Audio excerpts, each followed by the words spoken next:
لەگەڵ هەواڵی بەدەستێنانی ڤاکسینی کۆڕۆنا نرخی یەک مسقال زێر بە بەراورد لەگەڵ ڕابردوودا نزیکەی 40,000 دینار کەم بۆتەوە. بازاڕی زێر لە داهاتوودا لە کوردستان لە جیهان چۆن دەبێت؟ ئەرێ بەڕاست زێر بکڕێ باشە یان بفرۆشێت؟ لە ڕابردوو بەغدا بڕیارێکی داوا نابێت زێر لە هەولێر لە سلێمانی بچێتە وڵاتانی دەوروبەر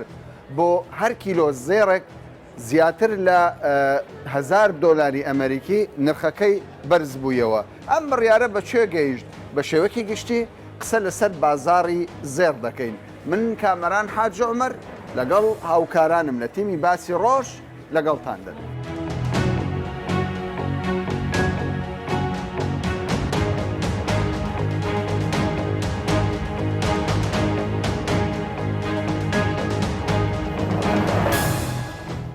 ماندوو نەبی بازاڕی زێر چۆن چارە بزانێت؟ وڵە بازاری زێر تۆزێک بەرەو دابەزینە. دابەزینە سەر لە شکانە سەر لە شکانە چۆن یانی ئێستا بۆ نمونە کەسێک لە ماڵ دانیشتێ دەبێت با بزانم چەند دابەزیە؟ تقریبا لە ماوەی هەفتەیەکی دا هەر مسقالێک 20,000 دینار دابەزیوە. 20,000 بەڵێ یعنی 340 پێم وایە 330 بوو ناخری گەتا 360 ڕۆیش 60 باز ئێستا 310,000 لە 360 هاتووە تا 310,000 310,000 دینار باشە. ئەو دابەزین و بەرزبوونەوەیە بازار دەوەستێنی یان جموزۆڵ دەخاتەنە بخۆی لە هەر دابەزینێکی جموزۆڵ دروست دەبێت. ئێستا دابەزی دوعای دەکەنێەوە خوایە دابەزێن لە هەستانەکانی جموزۆڵ دروست دەبێت. هەستانەکان جموزۆڵی خەڵکەکە زێری خۆی دەفرۆشێتەوە ئەگەر دێتە خوارە دەیکرێتەوە. ینی ئەو کاتێک کە دێ خەڵک دەیکڕێت. چ وای لێ کرد زێر مشێت سادی؟ تقریبا ئەو ڤاکسینەی کۆڕۆنا ئەگە چەند وڵاتێک دەریان کردووە ئەوە تاسیری لێ کرد و زیاتریش هەڵبژاردننی ئەمریکای بەدەرچوونی جو بایدن تۆزێک زیاتر تاسیری لێ کرد. ئەو دوو هۆکار هۆکارێکی کەشەیە بۆ سەرروکی بانکی ناوەندی ئەمریکای کابراایاندا کابرا نازانم ناوەکەم نییە بەس زۆر پرۆفیشناڵیش یانی دانانی سەرۆکی بانکی ناوەندی ئەمریکا تەسی لە بازاری لە بازاری کەنگین دلار ڕسیدی بە قووەت و زێردا دەبەزێت. ئەم جۆرە زێرانەی پشتەوە چیت زۆر زێرەکەن؟ ئەوەنە قایشە پشتێنی پێدەێن شتێنی پێدەن خۆمانەیە ئەم لێگیانێ ئەوە خۆمانەشی تێدایە و بێگانەش تێدایە ئەوانی لیرەنا خۆمانەنا لیرەکە بڵێ ئەوانش تورکینە باشە کەواوەی نەخشی وردبی تورکیا ئەوانی مەفتوری تێدا بێەوە تورکیا و خەڵی ئاسانەکان ئەمە دروستی لیرەکان ئەمە دروستی دەکەن سەرەکانیشمان لە بۆ دێ لە دوبێ لە تورکیا ینی مستەوە ئەوەی وەکو ئەستێرێنە ئەوەیان برێن ئەوەیان ئەوانە چنەوانێ هەمویان ئەوانە عێراقینە ئەوانی لیرەی پێوەیە ئەوانی دیکەش هەمووی تورکیا بۆ نمونە ئەوە هەمووی تورکیا ینی هەتا ئەو تاجا و ئەستێرە ئەو قەوسەخرا ئەوە بە هەمان شێوە هەمووی ئەوە لە هەولێرە دروست دەکرێت و کوڕە هەیە دروست دەکات لە هەولێر ئەگەنا ئەوان دیکە هەمووی ئێستا مەسەلەن ئەوە لە تورکیا دروست دەکرێت و مینای پێوەیە تەماشا دەکەیت بەڵێ ئەوە لە تورکیا بەس لیرەکان خۆمان دروست دەکەین لە هەولێر معاملمان هەیە زێر هەر زێرە زێر هەر زێر 21 ئێمە هەر خەرجی دەتاوێنینەوە دەکەینەوە لیرە هەر لە هەولێر بەڵام لە تورکیا پێم وایە ئایارێکی دیکەیان هەیە زیاتر ئەوان ئایر 22 هەیە زیاتر 22 بەڵێ کوردستان 21 عێراقیش 21 بەڵێ ئێران چەندە؟ ئێران 18 زۆرە 18 مەرەقیان لە 18 پافۆنی تێدەکەن ناناوە پافۆنیە مسی تێدەکرێت مس لەگەڵ زێر تێکەڵ دەکەن نزبەکەی دادەبە زیاتر 18 ئێران 21 عێراق بەڵێ تورکیا 22 کوێت چییە؟ هەر 21 کەوای ستاندارد زیاتر لە وڵاتان 21 عالەمیەکەی 21 بەڵێ ئێستا بازارەکە چۆنە؟ ئێستا بازارەکە زعیفە زۆر زۆر زێر خەڵک چاوەڕێ دەکەشە دابەزی زۆری فرۆشت خەڵک پارەکەی لە ماڵی داناوە چاوەڕێ دەکە دیسان دابەستەوە بێبی کردەوە خەڵک پارەی لە ماڵی داناوە زێری فرۆشتی زێری فرۆشتیە ئێستا چاوەڕێ دەکا زێرەکە هەرزام تۆ بێ بکردەوە چ دەڵێ دادەبەزییان وەڵڵا ئیشاڵدا دەبەزی ئەو ڤاکسینە بێ ئینشاءڵڵە زۆر باش دەبی ژیان دێگەڕێتەوە جێ ئابووری قەدیم کو بۆ ئەوها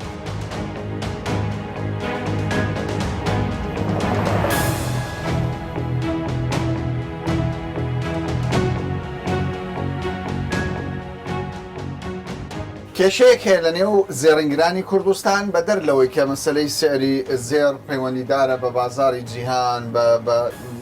بە وڵاتانی دەوروبەر بە جموزۆڵی ئابووری هەموو دنیا بەڵام لە کوردستان ماوەیە کە نەمانگی هەشتەوە عێراق بڕیارێکی دەرکردووە لەوەی کە نابێت زێر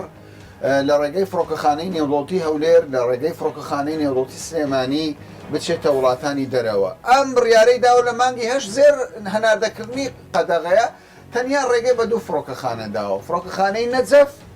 فڕۆکەخانەی بەغدا کاک سامی شەبەک پەرلەمانتاری پێشووە شارەزایەکی هەیە لەسەر ئەم پرسە کاک سامی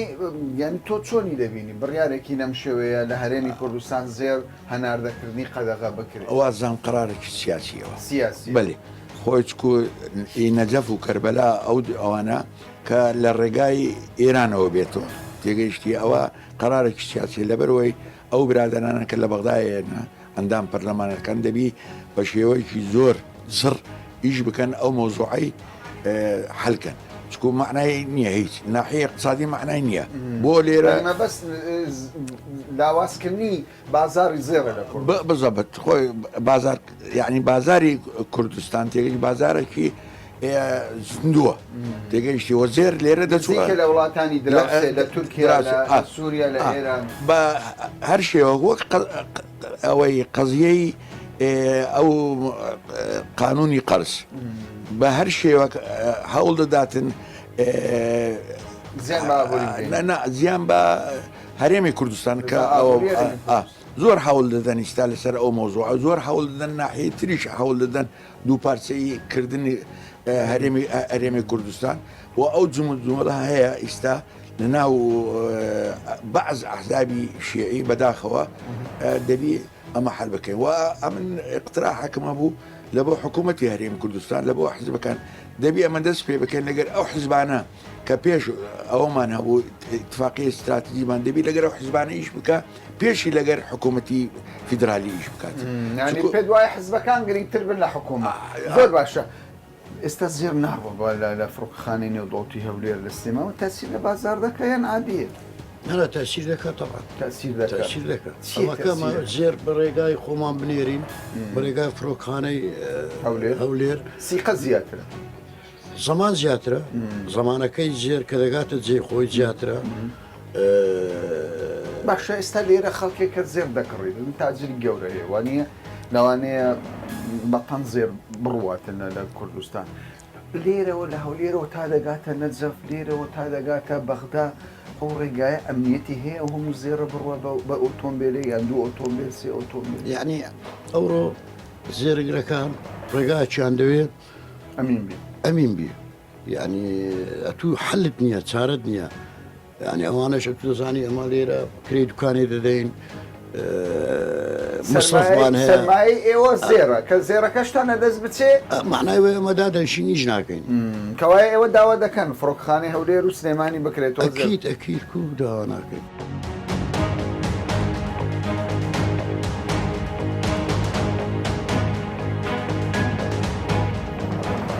بەشی زۆر لە زێڕنگرەکان هەریەکایان خوێندنەوەیکی سەبارەت بە نرخی زێر دادەبەزێ بەرز دەبێتەوە بەشێکیان دەڵێن تەوقع دەکەین زێر لە داهاتوودا زیاتر بەرز بێتەوە کەەوە تەوقعی یەکێک لە زێڕنگران بۆ ئێمە قسەمان لەگەڵ کرد یەکێکی دیکە دەڵێن نەخێرەمە پەیوەندی بە ڤاکسینی کۆرۆنایە ڤاکسین بدۆزرێتەوە نرخی زێر دەگەڕێتەوە قۆناغی پێش پەیدابوونی یان سەر هەڵدانی ڤایرۆسی کۆرۆنە بابزای ڕای تۆ چییە؟ زێر بەنسبەت ڤاکسین کۆرۆنە بێندرێتەوە 100 دادەبەزی بەس دادەبەزیت بەس نەک وەک نرخەی جاران چونکە ئابووری جیهان دارماوە وەکی جاران نەماوە هەموو دنیا ینی ئابووری دنیا داڕماوە پێویستی بە چاکردنی مەسەرەن ئابووری ئەو ڕۆی دنیا بەدە ساڵکەوەی ئەو ڕۆی بۆچی سپاری لێ نایەتەوە چکە بەتەمانی زێر بە تۆ 220 ئەوەی لە مێشک دەربینە احتیمال بێتە 280 یعنی ئەو دەورانی نییەوەچی یعنی تۆ بە بینەران دەڵێ ئاگادار بە چاوەڕێی 230 نییە شتیوان زەحمەت بۆوە قەناتر ئابووری دنیا بە خۆتان هەموو دەزان تێک چووە هەموو دنیا دارمەوە ئابووری باشە لە ماوەی کەمتر لە 2 هەفتە 3 هەفتە زێر چەنددا بەزیوە تقریبان 15-20 دابەزی 20 چاوەڕێ دەکەی لەو چەند ڕۆژە دابەزین بەخوای حتا 100 ڤاکسینەکە تەواو و تەجروبە نەکرێ و دنیا لە سەری کۆرۆنەکەم نەبتەوە یعنی زەحمەتە ئێستا بەرەو دابەزینە بەس دنیاشدا عدنا شتێک ببی لەو وەزعی شەڕێک ببی شتێک بی احتیمالە گران بێتەوە ئەوەش لەگۆڕەیە بازار دیار نییە هیچ نازانین لە ساعتێک کە ستێبیت پێشتر چەند بوو چلو زێر ئەگەر بتان نابایە بەغدا یان نەجەف بەڵێ چەند وەرەگیرە لێەوە پێشتر کە نەک لێرە لۆ نەجەفتکە لێرە دائیمەن لۆ دەرەوەی وڵات دەچوو باعتیبارەوەی کە هەولێر بنکەیەک بوو لە بوو وەک مرکزەکی ڕئیسی بوو لۆ هاتن و چوون بوو بەڵێ یعنی بوو بەڵێ بەڵێ بوو ئێستا نەماوە نەخێر نەماوە بەداخەوە بەڵێ بەجددی ینی بەڵێ ئەمە بەڵێ ڕاستیە بەڵێ باشە لە هەولێر لە بۆ دووبەی بێگومان میسانن لە هەولێر بۆ دووبەی دەبێ یان بەغدا هەڵبژێرینیان نەجە وانە؟ ئێستا یان بەغدا بزەبت دیارنی وابزانم ڕێ ئەولاش هەیە بەس بە تایبەتی نازانین کۆڕەیەکان ئەمە وەک نازانن نەخێر ئەی چۆن زێر دەنێرنەدا ئەمە دەنێرم شەریکە هەیە لێم وەردەگریتن چەند پارە بە گەرنتی 650 دلارم لێ وەردەگری ئێستا؟ بەڵێ بۆ ئەو یەک کیلۆسێ بەڵێ فترە گوێلی هاتبوو 3000 دلار هەتا 2500 دلاری فەرق بوو 3000 دلاری بله. ئەمریکی بۆ یەک کیلۆ زێر تا 2000 دلار پیوریش نەبووە خاوێن نا چیلۆی شکاو کیلۆی شکاو کە ئەوەی نزم بیان زۆربی علاقیان بەوە نییە ینی ئەو پارە زۆرەی کە پێشتر لە ڕێگای فڕۆکەخانەی نێودەوڵەتی خەڵکێکی زۆر وەکو ئەوانە وەکو فڕۆکەخانە وەکو حکوومەتی هێرم سوودی دەبینی ئێستا و سوودا دەچێتە گیفانی شەریکە و حکوومەتی عێراق بزەب دیارنیە شەریکاتیان نە بەس ئەو حتممە ئەوانیش مەساریفیان هەیە استفادە لە هاتوچۆی پارەکەی دەکەن ئەوەیە ئەو دۆخە ئێستا ئەگەر ڕێگا بدرێ لە فڕۆکەخانەی هەولێر و سلێمانی زێر بڕوە باشتر دەبی بازار ئەکیید بازار استخراری دەکەوی تێ بە زێرەکە دەزانین کو هاتوچۆی دەکە مطمئین دەبی لەو زێرەکە دێتەوە دڵتانە ناو دەست هەرزارێک ئەکیید مەترسی هەر هەیە ئەکیید مەترسی هەردەم دەبی هاتووی زێر بفرۆشیان بکڕێت ناوەڵا برادر هاتم سەردانی بکە سەردانی بکەیت پێت باشە ئەگەر پارەت هەبێت زێر بکڕی لەم دۆخە یان بفرۆش وڵی ئێستا زۆر گرانە وابزانام ئێستا بفرۆشی باشتر کاتی فڕۆشتنە واتە سەوەڕ دەکەی تۆ وەکو هاوڵاتیەک لە داهاتوو زێر دابەزی ینی دیتیتمان پێشتر کە دادەبەزی دادەبەزی ینی ئێستا وەزعکی نامستەقر هەیە لەو ناوچەی لەبەروەی ئەم تەسەوەڕ ناکەمەوە هەر بەسەرکەوی ینی لەو منتیقەی زێر مەسەلە پەیوەنددارە بە ناوچەکە یان بە عالم نهایە پەیوەندی بە ناوچەکە نیە زێر لە ئاستی هەموو دنیاە دادەبەزی داهاتویان گران دەبی ئەو شتە غەیبە غەیبە بەڵێ تۆ ئێستا پێت باشە بکڕیان بفرۆشی دەمخۆن ئەمن وەک تاتر دەبی لەگەڵ ڕۆژ بڕۆم ئەمە دەزمایەمان هەر زێرنگرێک بێوێ ئیشی زێری بەتەواوی بکە دەبی دەزمای خۆی بکاتە زێر کە دەزمای خۆی کردە زێر هەستا قازانج نەخێر دابەزی نەفسی شتە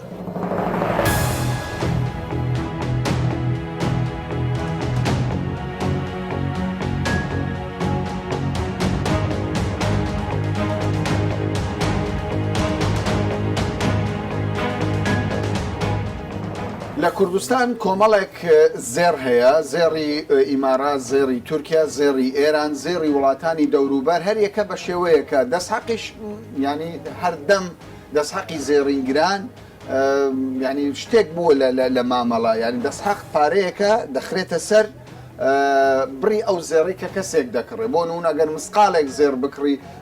خەناوکەیەک بێیان شتێک بێ دەستحەقیشی دێتە سەر زۆربەی زێڕنگرەکان دەڵێن کاکەمە قازان زمان لە دەستحەقدایە وایە کورە بەس بە خۆشتان دروستی ناکەن ئەمە درستی ناکەین ئەمەش دەسەق وەردەگی ئەو شخصێکە بۆمە دروست دەکاتن ئەمە حەقدەستی دەدێنێ و ئەمەش لە مشتەکە وەردەگرین ئێستا بۆ مسقالێک دەسەق چەندە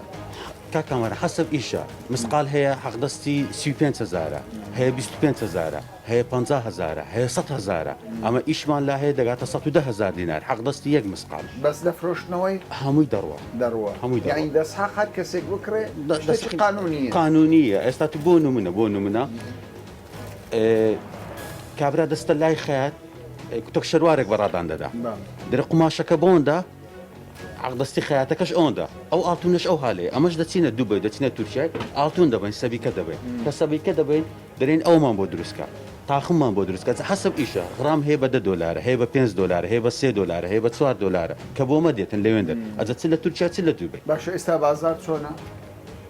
باشە الحەمدولله باشە ئەمن سەرنج زێڕات شەمەمە ئەمە پاقڕیان زێڕە ئاڵتونە ئاڵتونە یعنی زێڕە چی زێڕێکی حار بیستویەکی خەلیجی خەلیجیە بەڵێ. ئەمە لە خەلیج دروست لە خەلیج دروست کرا. ینی خەلیجی مەبەستان سعودیا ئیبارات بەخۆی هەمووی یەک شتە میسارانە هەمووی دێتە دووبەی ئەو ئەشیانە سعودی هەیە هەر تیجارەتەکە لە دووبێ ئەمەدە ناچینە سعودیای هەمووی ئەوانەی کە محمەلیان هەیە ئەشیاکە دەینە دووبەی لە دووبەی ئەو جەمە زێڕنگەکان دەن خەڵک هەیە ئەمە بکڕێ طبعا ئەمە بای چەندە تقریبا ئەوەی هەمووی سێت کاملەکەی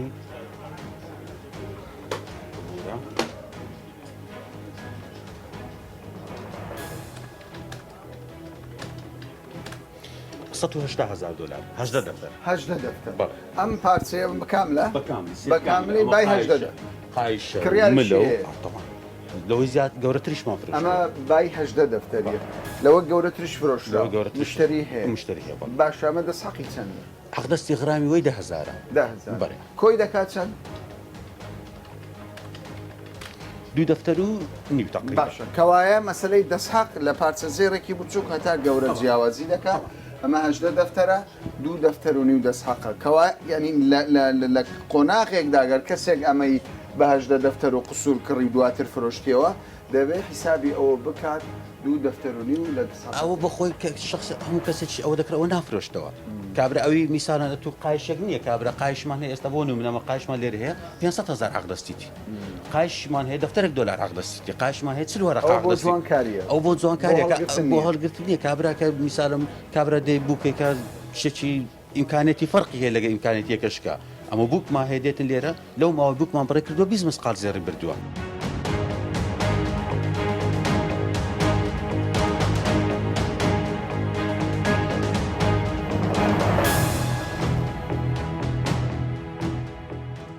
کاکەندرن بابزانین زێر دابەزیوە ئەو دابەزینە کاتیە یان درێژخان حتمما پێم وایە دابەزینێکی کورتمەودا دەبی بۆ مەسەلاەن دوو-سێ مانجی لە پێشمانە لە دوای ئەو دوو-سێ مانگەی جۆری سیاسەتکردنی جیهان و بازرگانی جیهان بڕیار لەوەدا ئۆنسی زێرچی لێ دێتەوە بزارێک کەوایە ئێستا لە شکان ئێستا لە شکانە ئەگە ڤاکسینەکەش بێ ڤاکسینەکە بێ ئێستا 1785 ئۆنسی زێر ڤاکسین بێ هەر بە یەک ڕەتلی $85 بفرێتدا هەر یەک ڤاکسین بێ دەک ڤاکسین باشە بەغدا بڕیاری دەرکردووە لە مانگی هەشت زێر نابێت لە هەولێر و سلێمانی بچێتە دەرەوە ئێوەش سندیکای زێڕینگرانن بێدەنگ دەتان بینی ئەمە لە قازانجی کوردستانە یان زیانی ئەوە لە زیانی کوردستانە لە زیانی خەڵکی کوردستانە و بە تایبەتی ئەوە وەکو خەڵک بگشتی قسە دەکەین بەڵام بە تایبەتی کۆمپانیەکانی هەناردە و هاوردەی زێر زۆر زەرمەند بووینە و جگەلەوەی کە زێڕنگرانی ئێمە زۆر زەرمەند بووینە چۆ لە بیدایەتیدا چیلۆی $300 لەسەر زێڕنگر ڕادەوەستا بڕوا بکەن ئەو ڕۆژانێک کە مەتاڕات داخرا بە 13 وەرەقە بوو کەواتە چەند زۆر هەر چیلۆیەک دەوەرەقا ئەمن ئەو بڕیارە بە بڕیار سیاسی هەر چیلۆیەک دەوەرەقەی فەرق هاتە سەرێ هاتە سەرەوە بەڵێ ینی بەرزی کرد ئازانجەکە بۆ یەک دوو بازرگانی عەرەب بوو ئەوان سوودیان لێبینی ئێستا ئێوە قسەتان کردووە لەگەڵ بەرپرسان لە بەغدا چۆن دەڵێت دەرگانەماوە لە دەرگانە دەین شوێن نەمە ڕووی تێنەکەی چارەسەر بوو کێشەکە یان کێشەکە لە خۆناغی چارەسەرێ پێم وابی چونکە لەو ڕۆژانە پەیوەندیش تەلەفۆنیم لەگەڵ برادرێک دروست کرد لەوێ کە ئەڵێ کوردەواری گۆتەنی بۆرە وعدێک دراوە مەتاڕات بکرێتەوە بەڵام ناکرێتەوە جارێت چونکە تا حکوومەتی عێراق بڕیاری لەسەر نەدا و هەتا حکوومەتی عێراق بە چاوی نازانم بە چاوی هاوڵاتی پلەدوو لە کورد بڕوانێ من بڕوان ناکەمەوانە ئەو عەقڵیەتیان بۆی دا بشتێت جارێ مەتاڕاتی هەرێم بکەنەوە.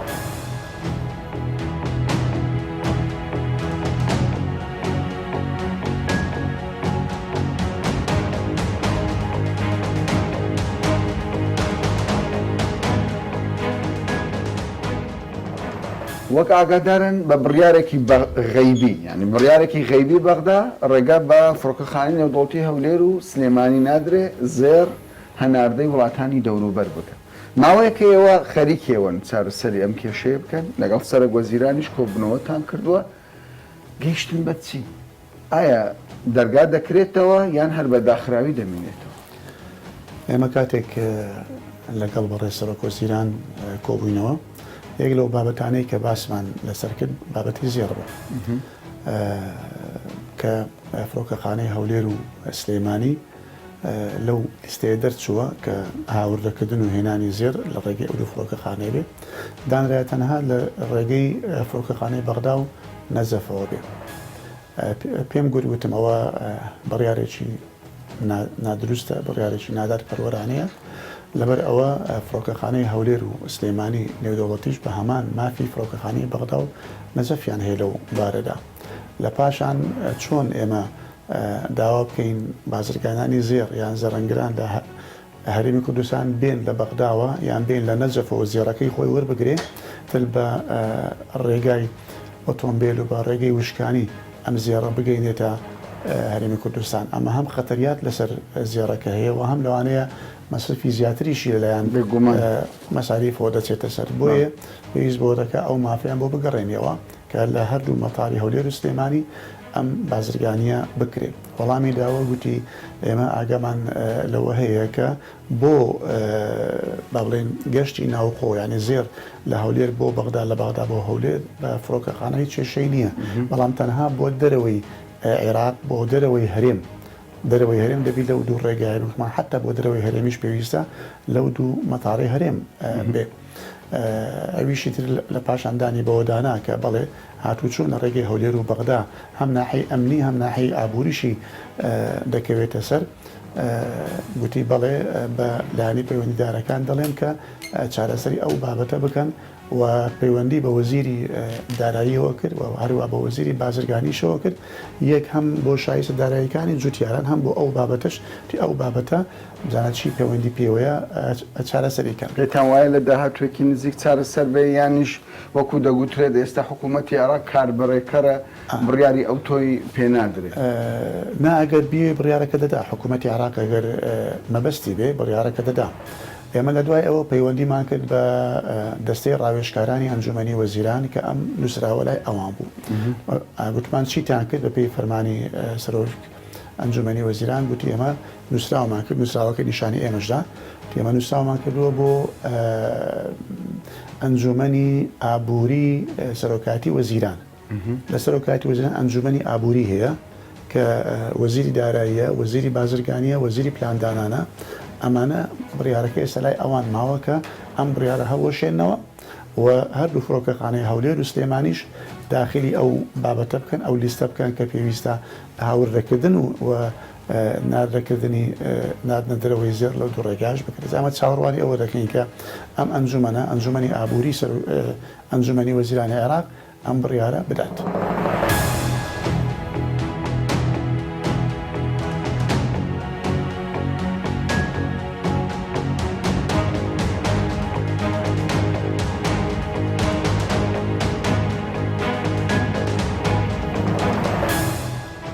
زۆربەی زێڕینگران پێیان وایە هەڵبەز و دابەزی نرخی زێر لە کوردستان و لە بازاڕی جیهان پەیوەندیدارە بە دۆزینەوەی ڤاکسینی کۆرۆنا و جێبەجێکردنی پرۆسەی لێدانی ڤاکسینەکە. ئەوان پێیان وایە کە شتێکی نادیارە لەوەی کە 100% بگوترێت زێر دادەبەزێت یاخود بەرز دەبێتەوە، بەڵام پێشبینیەوە دەکەن لە چەند هەفتەی داهاتوودا زێر زێدەتر ڕوو لە دابەزین بکات.